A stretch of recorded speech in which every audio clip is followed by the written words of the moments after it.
Hi, I'm Matthew Eckert with ROI Pressure Washing out of Leander, Texas. I'm going to show you what not to do if you want a motorized hose reel. I did it, it works, but I don't recommend it. Let me show you what I did. This is basically what I hooked up. I've got a winch, I've got an on-off right there, and I've got a spool here that the winch winds up on. I had to get rid of the metal cord because it wasn't working well for this.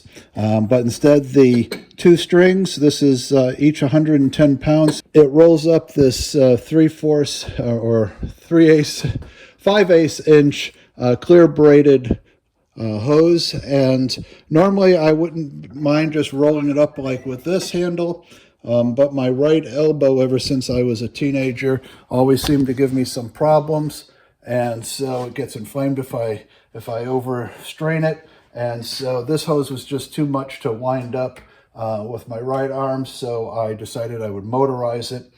Could have gotten, what I would have done if I did it again is to take a little electric motor with a sprocket on it, a chain, attach another sprocket to the hose reel, and I would have done it that way. But getting a winch was a lot cheaper, and I thought, let me try it and see if it can work. It took about 5 tries, and eventually I got it to the compromise between what I wanted and what it needed to do the job properly in order for it to function. So what I did is I took off this handle right here. It unscrews if you do it backwards. And then I took a floor flange. This is a 1/2 inch lead pipe thread, and this is a floor flange with a 1/2 inch opening. And you just screw that right on. The floor flanges, you can get 2 of them for about $8. They come 2 in a packet. You can also get them individually. Took the floor flange like that, as you see it right, as you see it right in here. I cut out a piece of plywood, drew a little circle, cut straight lines because that's good enough. Took a fence post, that's a typical cedar fence post, and I cut a little piece out of there and sanded it down so it's reasonably round. Took another piece of plywood, another floor flange right in here, and the bolts go straight through from this end straight all the way through to here, and it's all tightened up and holds in really nicely. And then on the this other side of the floor flange, I had to put a little 2-inch lead pipe on and this is what really made it work, is to be able to have it braced on both sides.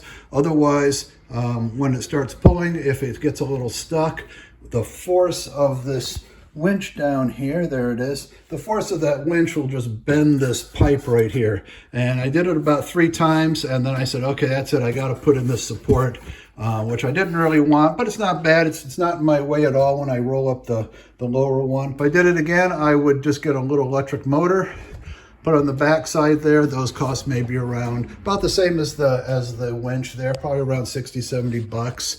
Then it comes with a little sprocket. Then you'd spend another $20 to $30 on a chain, another $20 to $30 on a sprocket, on a larger sprocket. Then you could either drill holes and bolt it to the flange, or if you know how to weld, you could weld it to the flange. And that's what I would do in the future. A lot less problematic. But it was a lot of fun figuring it out. It was cheap. I knew I could eventually get it to work. It doesn't work exactly as I would like, but pretty close. I just need to lengthen this the cord that I have on there. It's 50 feet. It really needs to be probably another 10 or 20 feet worth of cord, because the last, I don't know how much it is, but it's somewhere between 10 to 30 feet of hose does not come off of this. I run out of cord down there. And so I just need to lengthen that cord a bit and I can get all of this off. But overall, it works really nicely. This is the on-off switch. I was going to put a toggle switch on it, went to Lowe's, and they were closed at 9 o'clock or 9:30, whenever it was. I thought they closed at 10, but they closed at 9. And so I went over to Walmart and just got this light switch, and it works just as well. Probably, you know, this is unpainted. I thought I'd shoot the video now while it's all unpainted, so it's easy to see the different parts. Once it's all painted black, it'll all blend in a lot. Very difficult to see, and this will ultimately be covered up, or I'll do something else with it to protect it. But it actually works really nicely. And the hose reel is about $100. And just Google hose reels and look at the images, and you'll find one of these pop up. A couple different places sell them. I was able to attach it with the garden fittings, garden hose fittings. All right, so let's pull this hose off, and I'll show it to you in action.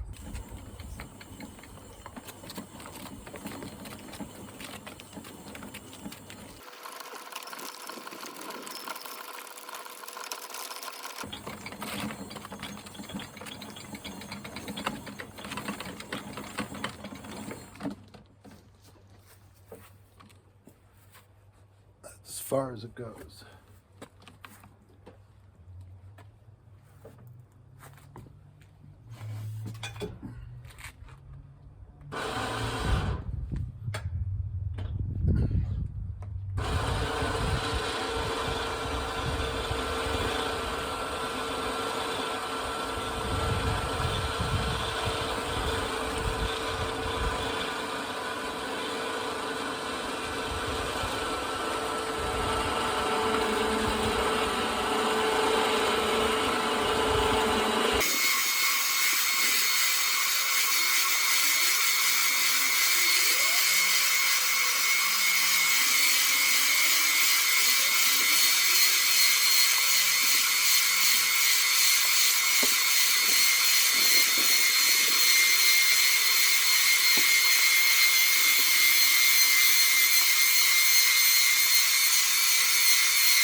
All right, well, there you have it. What not to do when motorizing a hose reel. Seriously, just buy an electric motor with a little sprocket on it. You know, it's going to be about the same cost, a lot less problems, and you'll be a lot happier than trying to make this monstrosity. And the likelihood that your setup is the same kind of goofy setup I have here with all this plywood is pretty slim, so you want to come up with your own ideas. I'm not going to show you how I built this piece by piece, because it's kind of irrelevant when it comes to however you have your stuff set up. The likelihood of, yeah, that's exactly how I have mine set up. I doubt it. So anyway, that's it. Hope you enjoyed it. See you later.